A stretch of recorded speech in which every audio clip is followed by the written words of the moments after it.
guys, welcome back to my channel. Today I thought we'd be super casual, sit on my floor, and just chat about a couple ways I'm saving money on my wedding. So the first thing I want to talk about is the venue. So the venue I chose was actually one that I've been looking at for a really long time. I'm kind of psycho and have been planning my wedding since before I even met my fiance. And I just so happened to find this beautiful, beautiful, beautiful barn that was built specifically for weddings, and it's perfect. But it's perfect in more ways than just being absolutely gorgeous. I am not going to have to purchase any decor. Did you just hear that? Did you hear me? None. Zero, zip, no money spent on decor because it's all included in my venue. And obviously this can go either way. You get to a venue and the decor that they're providing may not be what you're looking for or what you had envisioned for your day, but it just worked out that the decor that they have for me is perfect, and I am very excited and very thankful to not have to worry about buying decor, hauling it to the venue, and worrying about what I'm gonna do with it after the wedding day. Jamie Wolfer has talked about frienders in a couple of her different videos, but in my case it has worked out beautifully because my cousin on my father's side is actually catering the wedding for us. Catering. So not only are we having the most delicious food you will ever eat in your entire life, it's going to be dirt cheap. He's giving it to us at cost. And then obviously we're going to tip him and pay him more for his service and just obviously do whatever we can to say thank you for doing this for us. But that's probably the biggest cost associated with weddings, in my opinion, is the catering and all the food. It can become $35 to $75 per plate. And especially when you get into situations where caterers don't distinguish between child's plates and adult plates, that's just ridiculous. So yeah, we're super thankful that we have one of our family members catering the wedding for us. So another big expense that we kind of ran into was flowers. And I'm the kind of girl where honestly, flowers are beautiful, I love them, but I never really pictured my wedding day just overflowing with flowers. That was not really what I envisioned. I was only interested in getting bouquets and boutonnieres for the wedding day.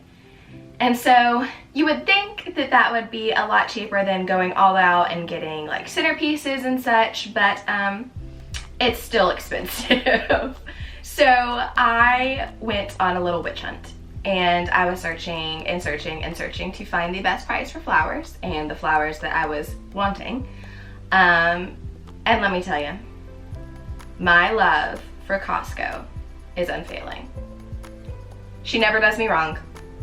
I am DIYing all my bouquets and boutonnieres for the wedding through Costco's flowers. They have such a wide selection. You can get pretty much anything you want. They have like filler sets, they have bulk flowers, and they can even design them and put them together for you as well, but it's still a little bit cheaper for you to just gather the flowers and put them together. And so you're gonna catch me watching some YouTube videos on how to put together bouquets. So if anyone has any recommendations, leave the link below, because your girl's gonna be struggling, but it's gonna be beautiful. It's gonna be great. Now listen, this one might be a little controversial, but in my opinion, it doesn't matter. We're not doing wedding favors. There, said it. They just get left behind. And no one comes to a wedding saying, ooh, I better get the best wedding favor at this wedding. No, we're feeding you, we're giving you a good time. That should be enough. All right, let's talk about cake, because you all know that when we were kids, we were full on Michelle Tanner and just thought the only thing that a wedding needed to be a wedding was a huge cake. And you know, you're not wrong. So we went on yet another witch hunt trying to find a baker in our area that would not charge almost $1,000 for a tiered cake. Which honestly, just that phrase coming out of my mouth hurts my heart, because $1,000 on a cake that not even everyone's gonna eat? Like, why? Why? So I probably contacted 10 different bakers in my area, and all of them were, in my opinion, outrageous. I know that there's a lot of work that goes into creating and designing and baking cakes, and all the power to them. I think they deserve that amount of money, but I am not currently in the position to be able to pay that for a cake. So in comes Publix, yet another love of mine. Publix cakes are by far the biggest bang for your buck, no joke. So I went in and I had a little consultation with one of their bakers, and we decided that we're gonna do a 2-tiered cake, a 10-inch with a 6-inch on top. And then here's the kicker. In the back, we're just gonna have bukus of sheet cake, because nobody is gonna know the difference.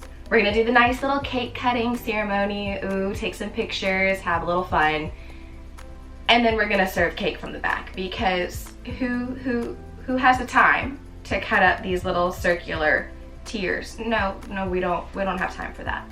So that's what we're doing, and it has saved so much money. Literally, probably an eighth of the cost that I was quoted at most of the bakeries. So if you're looking for a cheap but delicious cake, hit up your local Publix. They're pretty great.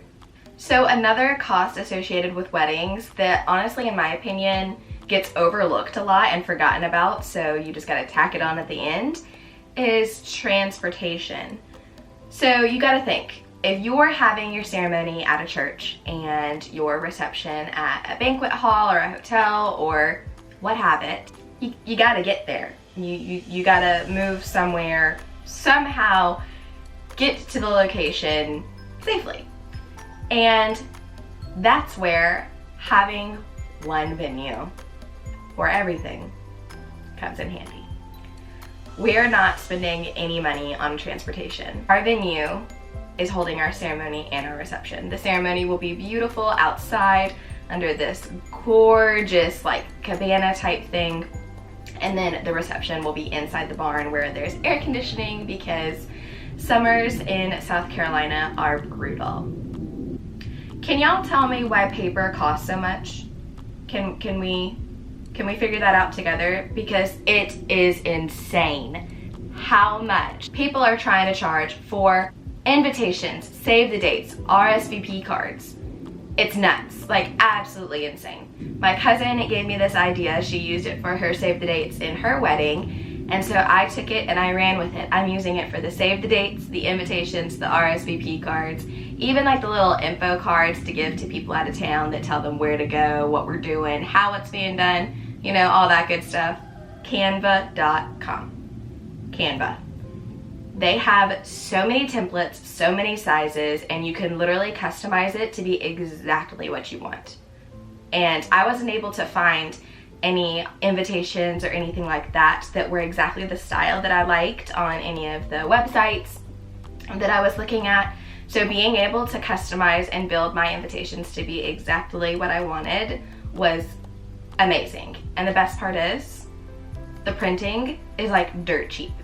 And they'll even send it to you in this cute little box with like little confetti in it. It's super adorable and really fun to open up. So I thought that that was really nice and a really great way to save some money when really they're just gonna go in the trash after they get mailed out. So here's the down and dirty. We all wanna have a good time. We all wanna drink at weddings. We want to get lit, dance the night away, just have a great time. But alcohol is expensive. It's very expensive. So thankfully, Costco comes in handy again, and we're doing beer and wine at our wedding.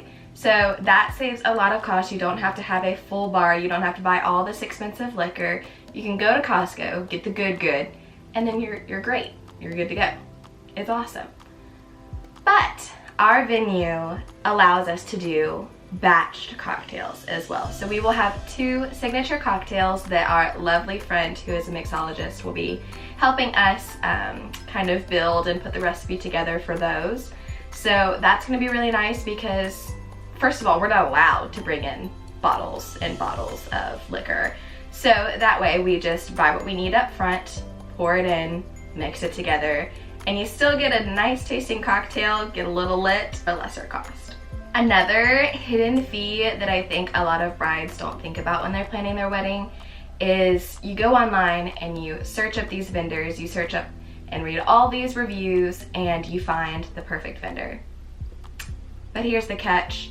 They live across the state from you, in a different state than you, and they want to charge transportation fees. And that's really hard. Like, I understand the reasoning why, and you know, that's just all on you whether you want to limit your search to people in your area, which is what I did.